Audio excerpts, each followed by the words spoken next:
Hello everyone, good morning and welcome to ambitiousbaba.com. We are back with our daily current affairs. तो चलिए जानते हैं 11 जून के current affairs क्या है। उससे पहले मैं आपको बता दूं, जो हमारे टेलीग्राम चैनल का लिंक है, आज की क्लास का पीडीएफ का लिंक है और जो हमारे करंट अफेयर्स ऐप का लिंक है, सभी नीचे डिस्क्रिप्शन बॉक्स में दिया हुआ है। वहां पर जाके आप इन सभी को चेकआउट कर सकते हैं। ऑल्सो अगर आप यूट्यूब चैनल पर नए हैं, हमारे यूट्यूब चैनल पर नए हैं या आपने अभी तक सब्सक्राइब नहीं किया है, तो प्लीज़ एम्बिशियस बाबा को सब्सक्राइब कीजिए और वहाँ पर एक बेल आइकन है, उसे ज़रूर प्रेस कीजिएगा ताकि हमारी कोई भी वीडियो हो उसका नोटिफिकेशन सबसे पहले आपको मिले। तो चलिए बढ़ते हैं हमारे क्वेश्चन की तरफ। पहला सवाल, किस शहर ने स्त्री नाम का एक प्रोग्राम लॉन्च किया है to support and empower women against domestic violence? 5 option है हमारे पास। A Mumbai, B New Delhi, C Hyderabad, D Bengaluru या फिर ई पुणे। तो चलिए इसका आंसर है सी हैदराबाद। हैदराबाद की जो सिटी सिक्योरिटी काउंसिल है और हैदराबाद की सिटी पुलिस है, इन्होंने मिलकर ये स्त्री नाम का एक प्रोग्राम लॉन्च किया है ताकि औरतों को घरेलू हिंसा से लड़ने में आसानी हो। तो चलिए जानते हैं पहले उनका विजन क्या है। स्त्री, ये एक इनिशियल्स को लेके बनाया गया है। उनका विजन है कि एक औरत सम्मान, बराबरी और एम्पावरमेंट के थ्रू जीतती है। तो इन सभी के इनिशियल्स को लेके स्त्री नाम दिया गया है उस प्रोग्राम का। ये प्रोग्राम उन्हीं औरतों के लिए है जिन्हें डोमेस्टिक वायलेंस, मतलब जिन्हें डोमेस्टिक वायलेंस और अब्यूज़ का जो शिकार हो रही हैं, ये एक ऐसा प्लेटफॉर्म वो क्रिएट करना चाहते हैं इस प्रोग्राम के थ्रू, ताकि सभी औरतें जो अलग अलग स्ट्रीम से हैं वो एक साथ पुलिस के साथ मिलकर, जो उनके काफ़ी सारे सेफ्टी और सिक्योरिटी रिलेटेड इश्यूज़ है, उन पर एक साथ मिलकर काम कर सके। तो ये उनका मतलब है कि एक कम्युनिटी ऐसी क्रिएट करना ताकि अलग अलग औरतें from different walks of life एक साथ मिलकर पुलिस के साथ काम करें अबाउट देयर सिक्योरिटीज़। ओके, तो चलिए बढ़ते हैं दूसरे क्वेश्चन की तरफ। दूसरा सवाल, किस राज्य को केंद्रीय सरकार ने 1280 करोड़ की मंजूरी दी है फॉर द जल जीवन मिशन ड्यूरिंग 2021? 5 ऑप्शन है हमारे पास। ए तमिलनाडु, बी कर्नाटका, सी मध्य प्रदेश, डी गुजरात या फिर ई पंजाब। तो चलिए इसका आंसर इज सी मध्य प्रदेश। मध्य प्रदेश कल भी न्यूज़ में था बिकॉज उन्होंने थैंक मॉम बोल के एक इनिशिएटिव लिया था वर्ल्ड एनवायरनमेंट डे पे। इसमें जो वहाँ पे जो कर्मचारी है वो पेड़ लगा रहे थे। वर्ल्ड एनवायरनमेंट डे पे अलग अलग जगह पेड़ लगा रहे थे और उस पेड़ पे अपनी माँ का नाम दे रहे थे और उन्होंने प्रण किया था कि वो उस पेड़ की वैसे ही देखभाल करेंगे जैसे वो अपनी माँ की करते। तो चलिए बढ़ते हैं आगे, बात कर लेते हैं हम लोग कि और कौन कौन से स्टेट्स को जल जीवन मिशन के अंडर में कितने कितने रुपए की मंजूरी मिली है। जैसा कि मैं आपको बता दूं कि 1280 करोड़ रुपए का केंद्र सरकार ने मध्य प्रदेश को मंजूरी दी है। जो जल जीवन मिशन है वो मिनिस्ट्री ऑफ जल शक्ति के अंडर में आता है और उनका ये विजन है कि 2024 तक सभी घरों में, सभी ग्रामीण इलाकों के घरों में नल का पानी उपलब्ध हो। सभी लोग, मतलब उनको दूर दूर जाकर पानी भरने की ज़रूरत नहीं है, सभी के घर में नल का कनेक्शन हो बाय द ईयर 2024। और इसके लिए अलग अलग राज्यों को वो लोग मंजूरी देते जा रहे हैं। मध्य प्रदेश की प्लानिंग है कि वो 2023-24 तक 100% functional house hold tap water connection provide कर सके सभी ग्रामीण इलाकों के घरों में। तो चलिए अब हम लोग बात कर लेते हैं कि 2020-21 में कौन कौन से स्टेट्स को कितने कितने की मंजूरी मिली है। बिहार को मिली है 1832 करोड़ की, असम को मिला है 1407 करोड़ का, उड़ीसा गवर्नमेंट को मिला है 812 करोड़ का, मेघालय को मिला है 175 करोड़ का, छत्तीसगढ़ को मिला है 445 करोड़ का, जम्मू एंड कश्मीर को मिला है 680 करोड़ की मंजूरी, अरुणाचल प्रदेश को मिली है 255 करोड़ की मंजूरी और झारखंड को मिली है 572 करोड़ की मंजूरी। तो चलिए बढ़ते हैं आगे हमारे तीसरे क्वेश्चन की तरफ। तीसरा सवाल, वर्ल्ड बैंक ने हाल ही में 1950 करोड़ एज लोन दिए हैं किस राज्य सरकार को कोविड-19 से लड़ने के लिए? 5 ऑप्शन है हमारे पास। A West Bengal, B Jharkhand, C Maharashtra, D Chhattisgarh या फिर ई कर्नाटका? तो चलिए इसका answer is A West Bengal. विश्व बैंक ने हाल ही में 1950 करोड़ की मंजूरी दी है वेस्ट बंगाल सरकार को, ताकि कोविड-19 जो सिचुएशन है उससे वो लड़ सके और वहाँ पर जो डेवलपमेंट है उसका काम पूरा किया जा सके।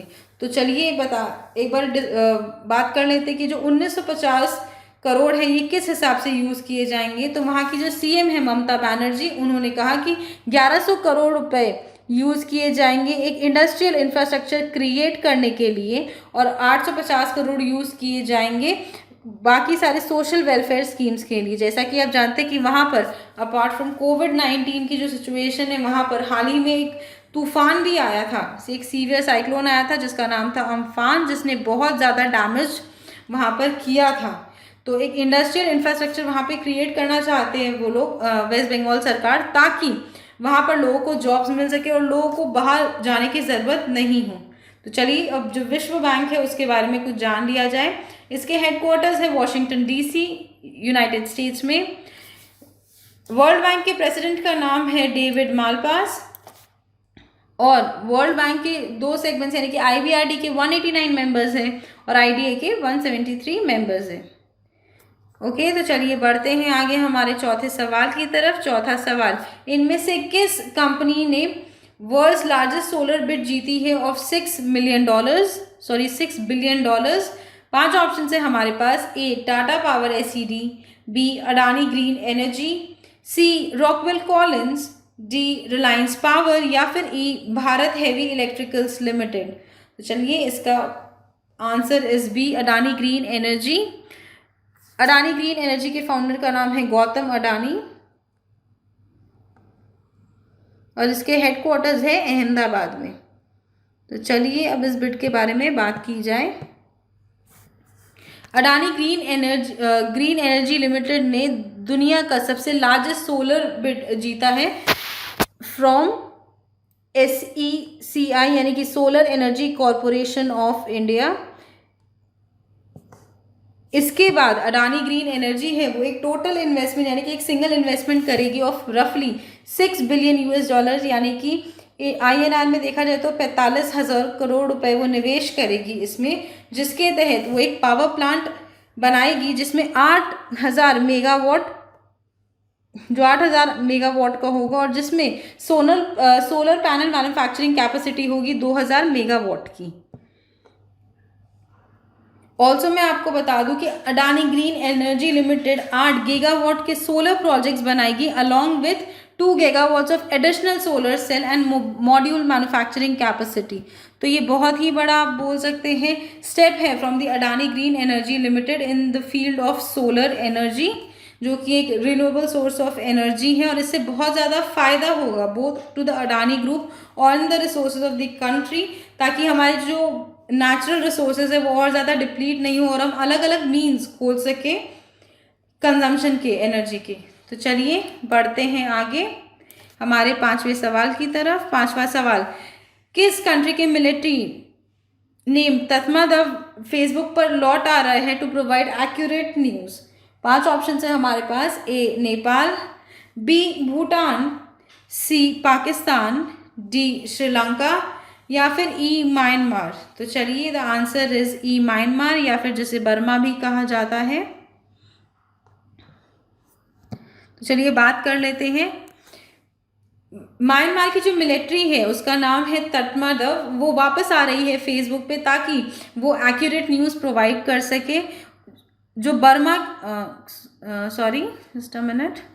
जो बर्मा के नागरिक है वो फेसबुक को बहुत ज़्यादा यूज़ करते हैं, मैक्सिमम पॉपुलेशन उनकी वहाँ पर एक्टिव रहती है, तो उनको एक्यूरेट और सही न्यूज़ प्रोवाइड करने के लिए वो फेसबुक पर लौट आ रही है। मैं आपको बता रही हूँ कि 2018 में कुछ कंट्रोवर्सीज के कारण फेसबुक ने उनके कई सारे अकाउंट्स डीएक्टिवेट या रिमूव कर दिए थे। कुछ ह्यूमन राइट्स के इशू हुए थे रोहिंग्या मुस्लिम्स को लेके। मैं आपको बताती हूँ ये लड़ाई काफ़ी पहले से हो रही है उनके वहाँ पर। बर्मा आर्मी है वो बहुत ज़्यादा बदनाम है बिकॉज ऐसा कहा जाता है कि वो चाइल्ड लेबर को चाइल्ड लेबर करवाती है, वहाँ के लोगों को एक्सप्लॉइट करती है, और वो जो रोहिंग्या मुस्लिम्स है, जिसे स्टेटलेस मुस्लिम्स भी कहा जाता है, उनके तरफ उनके कुछ पर्टिकुलर हेट्रेड बहुत ज़्यादा है, उनको एबडक्ट करती है, परेशान करती है। जो म्यांमार सरकार है वो रोहिंग्या मुस्लिम्स को सिटीजनशिप नहीं देना चाहती। इनफैक्ट वहाँ पर सिचुएशन इतनी बुरी है कि जो रोहिंग्या मुस्लिम्स 3 पुश्तों से भी रह रहे हैं उन्हें भी वहाँ पर वो सिटीजनशिप नहीं देती है। वहाँ पर वो अपना कुछ लैंड खरीद भी नहीं सकते, और वो वहाँ पर फ्रीली इंटरनेशनल ट्रैवल भी नहीं कर सकते बिना प्रॉपर गवर्नमेंट अप्रूवल के। तो इसी को लेके बहुत सारे वीडियोस आ रहे थे, बहुत सारे फैक्ट्स आ रहे थे, और उसके बाद जब यूएन ने अपने फैक्ट फाइंडिंग मिशन में देखा कि बर्मा की आर्मी है वो रिस्पॉन्सिबल है ह्यूमन राइट्स अब्यूज़ के लिए इन द रखीने प्रोविंस जहाँ पर रोहिंग्या मुस्लिम्स मेनली है, तब उसके बाद फेसबुक ने उनके कई सारे पेजेस हटा दिए गए थे, बिकॉज उनको लग रहा था कि वो बाकी बर्मिज सिटीजन्स के बीच में हेट्रेड पैदा कर रहे हैं और सिविल वॉर जैसी सिचुएशंस हो सकती हैं वहाँ पे। ओके, तो अब वो वापस आ रहे हैं। तो चलिए बढ़ते हैं आगे हमारे छठे क्वेश्चन की तरफ। कितने पैसे एलोकेट किए गए थे under the MNREGA for the financial year 2020 and 21, जो अब तक का सबसे हाईएस्ट एवर एलोकेशन है? 5 ऑप्शन है हमारे पास। ए 1,01,500 करोड़, बी 70,900 करोड़, सी 1,10,092 करोड़, डी 1,51,100 करोड़, या फिर ई 1,12,300 करोड़। तो चलिए इसका आंसर इज 1,01,500 करोड़। ओके, तो चलिए एक बार एक्सप्लेनेशंस में इसकी बात की जाती है।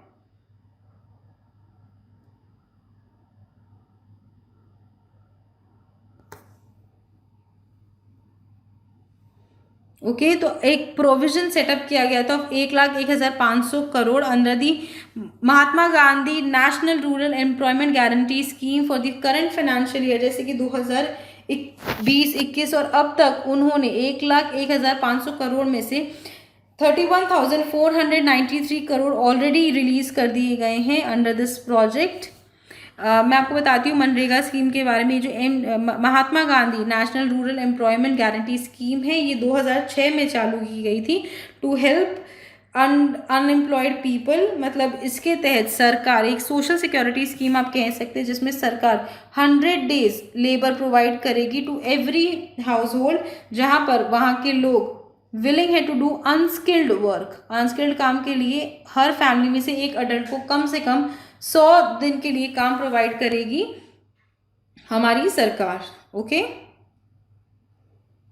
तो बाकी आप डिटेल्स यहाँ पर पढ़ सकते हैं कि अब तक कितने परसेंटेज अचीव हो गए हैं।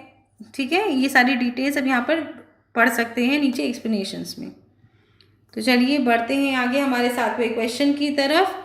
मर्सर्स के 2020 कॉस्ट ऑफ लिविंग सर्वे के हिसाब से कौन सी भारतीय शहर सबसे ज़्यादा एक्सपेंसिव है प्रवासियों के लिए? 5 ऑप्शन है हमारे पास। ए नई दिल्ली, बी कोलकाता, सी चेन्नई, डी बेंगलुरु, या फिर ई मुंबई। तो चलिए इसका आंसर इज ई मुंबई। हमने संडे को ही महाराष्ट्र के बारे में बताया था, तब हमने बताया था कि मुंबई काफ़ी एक्सपेंसिव सिटी है और इसे financial and commercial capital of India भी कहा जाता है। और Mumbai is also the summer capital of Maharashtra. तो चलिए बात करते हैं इस सर्वे के बारे में और इनकी डिटेल्स के बारे में। तो ऑलरेडी मैंने बता दिया कि इंडिया का financial capital Mumbai has emerged as the most expensive city in the country for expatriates in terms of cost of living। yes, काफ़ी महंगा शहर है। तो चलिए बात करते हैं कि कौन कौन से शहर और टॉप में हैं ऑल ओवर दी वर्ल्ड। जो उनकी ग्लोबल लिस्ट उन्होंने तैयार की थी उसमें सबसे टॉप पे सिटीज़ है हांगकांग, उसके बाद अशगाबद जो कि तुर्कमेनिस्तान में है, तीसरे नंबर पर है टोक्यो, चौथे में है ज्यूरिक और 5वें नंबर पर है सिंगापुर। तो ये 5 सबसे ज़्यादा एक्सपेंसिव सिटीज़ है ऑल ओवर दी वर्ल्ड उस सर्वे के हिसाब से। और जो मर्सर्स 2020 का कॉस्ट ऑफ लिविंग सर्वे है उसमें मुंबई 60वें नंबर पर आता है, लेकिन इंडिया में वो सबसे पहले नंबर पर आता है फॉर आउटसाइडर्स, ठीक है। और एशिया में मुंबई का रैंक इज 19th। और सबसे ज़्यादा कम एक्सपेंसिव यानी कि लीस्ट इंडियन सिटीज़ है उनके सर्वे के हिसाब से वो है बेंगलुरु जो 171 रैंक पर आता है, और कोलकाता जो कि 185 रैंक पर आता है, ठीक है। तो चलिए बढ़ते हैं आगे हमारे 8वें क्वेश्चन की तरफ। उस इंडियन इंजीनियर एंड एंटरप्रेन्योर का नाम बताइए जो कि वर्जीनिया में बेस्ड है और जिन्हें NASA distinguish public service medal से नवाजा जाएगा। 5 ऑप्शन है हमारे पास। ए शांति Hiranand, B Uttam Tibrewal, C Ranjit Kumar, D Rekha Menon या फिर ई संजीव नौटियाल। तो चलिए इसका answer is C Ranjit Kumar. Ranjit Kumar एक इंडियन इंजीनियर है और ये एंटरप्रेन्योर भी है। He is based in Virginia, जिन्हें नासा के डिस्टिंग्विश पब्लिक सर्विस मेडल से नवाजा जाएगा। वो नासा से 30 साल से ज़्यादा एसोसिएटेड है और उन्होंने कई चीज़ों में कंट्रीब्यूट किया है, एंड स्पेशली बहुत बड़ा उनको कंट्रीब्यूशन है इन redesigning the international space stations. तो ये जो अवार्ड है नासा का डिस्टिंग्विश पब्लिक सर्विस मेडल, ये बहुत ही हाईएस्ट फॉर्म ऑफ अवार्ड है given by NASA to non governmental individuals who contribute in the different fields in helping NASA. और जो रंजीत कुमार है उन्हें ये अवार्ड दिया जा रहा है because of their excellent contribution in the fields of engineering, technical excellence, customer satisfaction और उनके बेहतरीन लीडरशिप के लिए। तो इन 4 खूबियों के लिए इन्हें ये अवार्ड दिया जा रहा है। तो चलिए बढ़ते हैं आगे हमारे 9वें क्वेश्चन की तरफ। उस इंडियन 800 मीटर रनर का नाम बताइए जिन्होंने हाल ही में 4 साल का बैन किया गया है for doping by the athletics integrity Unit. 5 option है हमारे पास। A Kiranjeet Kaur, B Sandeep Kumari, C Savita Kumari, D Gomathi Marimuthu या फिर ई अंकित सिसोदिया। तो चलिए the answer is D Gomathi Marimuthu. Yes, इन्हें बैन कर दिया गया है हाल ही में। ये तमिलनाडु को बिलोंग करती है और इन्होंने हाल ही में एशियन एथलेटिक्स चैंपियनशिप में गोल्ड मेडल ये लेके आई थी भारत के लिए। उसके बाद जब इनके सैंपल्स टेस्ट किए गए थे तब इन्हें प्रोविजनली बैन कर दिया गया था, और अभी कंफर्म होने के बाद इन्हें बैन कर दिया गया और इनसे इनका मेडल वापस ले लिया जाएगा। तो चलिए बात करते हैं कि एथलेटिक्स इंटीग्रिटी यूनिट ने और क्या किया है। उन्हें 4 साल का बैन किया गया for doping for a substance. ये एक स्टीरॉयड है जिसका नाम है नोरानड्रोस्टेरोन। ये एक एनाबॉलिक एक स्टीरॉयड है जो बहुत सारे एथलेटिक्स लेते हैं मसल मास गेन करने के लिए, और ये बैंड है, आप नहीं ले सकते। और इनसे पॉजिटिव टेस्ट की गई है गोमती मरीमुथु और इसीलिए उन्हें बैन कर दिया गया है 4 साल के लिए। तो वो बैन रहेंगी फ्रॉम टिल 16 मई 2023। और इसके अलावा उन्हें 1 लाख का फाइन भी देना पड़ेगा to the athletics integrity unit. तो चलिए डिस्कस कर लेते हैं कि हाल ही में किसे किसे बैन किया गया है। तो डिस्कस थ्रोअर संदीप कुमारी को बैन किया गया है 4 साल के लिए for doping. Middle distance runner Jhuma Khatun को भी 4 साल का बैन किया गया है फॉर डोप फ्लंक। आईसीसी ने दीपक अग्रवाल को बैन किया गया है क्रिकेट के लिए 2 सालों के लिए। और एनएडीए ने सस्पेंड किया है power lifters Savita Kumari and Ankit Sisodia को भी। मैक्सिमम जो एथलीट्स बैन होते हैं या तो वो करप्शन चार्जेस के लिए बैन होते हैं या फिर डोपिंग वगैरह के लिए बैन होते हैं, ठीक है। तो चलिए with this we come to the end of today's class. I hope आपको ये वीडियो पसंद आया। अगर आपको ये वीडियो पसंद आए तो इसे लाइक कीजिए, अपने दोस्तों के साथ शेयर कीजिए और हमारे चैनल एम्बिशियस बाबा को सब्सक्राइब ज़रूर कीजिए। ऑल्सो जो हमारी वेबसाइट है test.ambitiousbaba.com, यहाँ पर आप जाकर चेकआउट कर सकते हैं। यहाँ पर बहुत सारे ऑनलाइन मॉक टेस्ट आपको मिलेंगे फॉर बैंकिंग, एसएससीज, रेलवेज, जैम, कैब, पैरा 13, इन सब से रिलेटेड और बाकी सारे सब्जेक्ट्स के लिए आपको ऑनलाइन मॉक टेस्ट सीरीज़ मिलेगी।